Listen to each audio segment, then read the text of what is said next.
पुढच्या बातमीकडे आपण वळूया। पुढची बातमी आहे नागपुरातून। नागपुरातील शिक्षक भरती घोटाळ्याची व्याप्ती वाढत चाललेली आहे। उपसंचालक कार्यालयानंतर या प्रकरणाचे धागेदोरे जिल्हा परिषदेच्या शिक्षण विभागात असण्याची शक्यता आहे। बनावट कागदपत्रांच्या आधारे अपात्र शिक्षकाला नियुक्ती दिल्याची तक्रार करण्यात आली आहे। शिक्षण संस्था चालक, उपसंचालक आणि उपसंचालक कार्यालयातील एका कर्मचाऱ्याच्या संगनमताने भ्रष्टाचार करून नियुक्ती देण्यात आल्याची तक्रार करण्यात आली आहे। खोटे नियुक्तीपत्र आणि रुजू अहवाल दर्शवून मंजुरी करता शिक्षण उपसंचालक यांच्याकडे पाठवण्यात आला। या प्रस्तावाला तत्कालीन उपसंचालक जामदार यांनी मान्यता दिली आणि या शिक्षकांची नियुक्ती केल्याचा तक्रारीत आरोप करण्यात आलाय। सदर पोलीस स्टेशनला जो गुन्हा दाखल झालेला आहे त्याच्यामध्ये काही बोगस डॉक्युमेंट मिळून तो त्या ठिकाणी शिक्षक नसताना सुद्धा शिक्षक आहे असं दाखवलं गेलं। हा स्वरूपाचा तो गुन्हा आहे किंवा बोगस डॉक्युमेंट माहिती असताना सुद्धा त्या ठिकाणी त्या आरोपीला त्या मदत करण्यात आली। आणि जो सायबरचा विषय आहे हा आयडी त्यांच्या चोरल्या किंवा कुणी तयार केल्या किंवा त्याच्या संबंधी हा टेक्निकल इश्यू असल्यामुळे थोडंसं त्यांचं लिंकअप आहे नाही याचा आम्ही तपास करत आहोत। पोलिसांनी बोगस शिक्षक प्रकरणी कोणतीही नवीन FIR दाखल केलेली नाही। मात्र आता काही तक्रारदार पुढे येत आहेत। त्या संदर्भात शहानिशा केली जाते आणि माहिती गोळा केली जाते। पोलीस स्टेशनमध्ये बोगस मुख्याध्यापक नेमणूक प्रकरणी जो गुन्हा दाखल आहे त्यात 5 आरोपी अटकेत आहेत। त्याचा तपास सुरू असून पुढे काही गोष्टी निष्पन्न करण्याचा प्रयत्न सुरू आहे।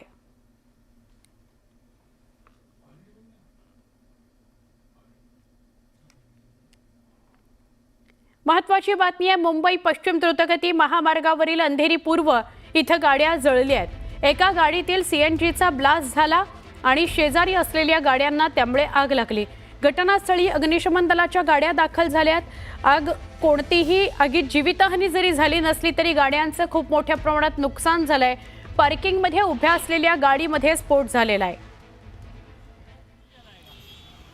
ही घटना मुंबईतली आहे। पार्किंगमध्ये उभ्या असलेल्या एका CNG गाडीचा ब्लास्ट झाला आणि त्या गाडीचा ब्लास्ट झाल्यामुळे आजूबाजूला उभ्या असलेल्या गाड्या सुद्धा पेटल्या।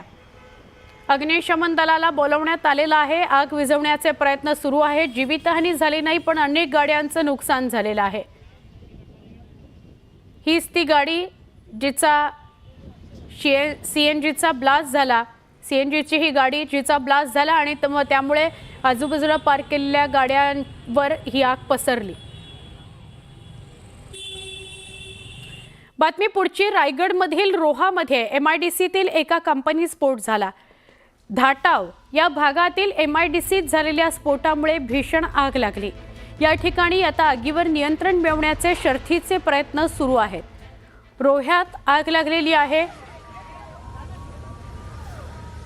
आग विझवण्याचे शर्थीचे प्रयत्न सुरू आहेत। एक्सक्लुझिव्ह दृश्य न्यूज 18 लोकमतवर आपण बघताय। ट्रान्सवर्ल्ड फर्टिकेम असं कंपनीचं नाव आहे।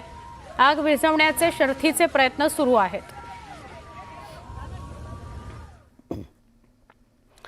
धनंजय मुंडे यांनाच वाल्मिक कराड नको होता, त्यांनीच एन्काउंटरची ऑफर दिली होती असा नवीन दावा निलंबित पोलीस निरीक्षक रणजित कासले यांनी केलाय। रणजित कासलेच्या दाव्यानं खळबळ उडवून दिली आहे। पोलिसांनाही कासलेनं मला पकडून दाखवाच असं खुलं आव्हान दिलेलं आहे। बीडमध्ये अॅट्रॉसिटी ॲक्टनुसार रणजित कासले विरोधात गुन्हा दाखल करण्यात आलाय। एन्काउंटर खुनी करण्याचा प्रयत्न केला आणि खुनी केला स्पष्टच सांगतो। आज असाही गुन्हा दाखल झालाय।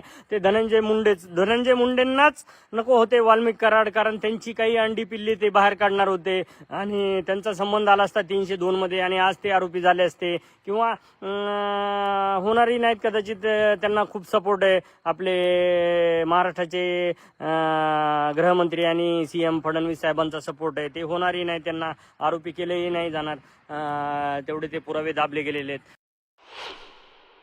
महाराष्ट्र पोलिसांना ओपन चॅलेंज देतो की त्यांनी मला पकडून दाखवावं। मित्रांनो, मी सायबरमध्ये काम केलेलं आहे आणि 20 वर्ष पोलीस डिपार्टमेंटमध्ये काम केलेलं आहे। तर किती टीम पाठवू द्या, 3 नाही 4 नाही 10 टीम पाठवू द्या, मी भेटणार नाही। मी रोज 2 गाड्या चेंज करतो। इथून पुढे 2 कार्ड, 2 मोबाईल, 2 IMEI सगळे चेंज करणार, 2 स्टेट बदलणार इथून पुढे। तर मित्रांनो मला पकडून दाखवायचा प्रयत्न या गव्हर्नमेंटने करायचा आणि मग बघायचं. त्याच्या अगोदर मी खऱ्या मार्गाने आणि न्यायाच्या मार्गाने जाणार आहे. माझा अँटिसिपेटरी बेल म्हणजे अटकपूर्व जामीन मी आजच मांडणार आहे कोर्टामध्ये. वकिलांना बोललोय मी या विषयावरती.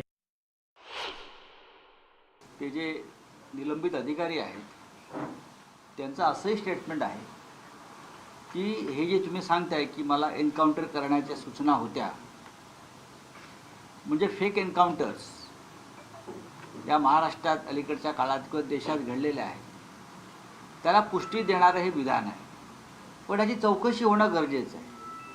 आणि जर हे निलंबित अधिकारी सांगत असतील की मी अशा प्रकारची नोंद अमुक अमुक पोलीस स्टेशनच्या डायरीत केलेली आहे, तर ते अधिक गंभीर आहे. जर अशा प्रकारची नोंद पोलीस डायरीत केली असेल तर त्याच्यावरती तेव्हाच ॲक्शन का झाली नाही?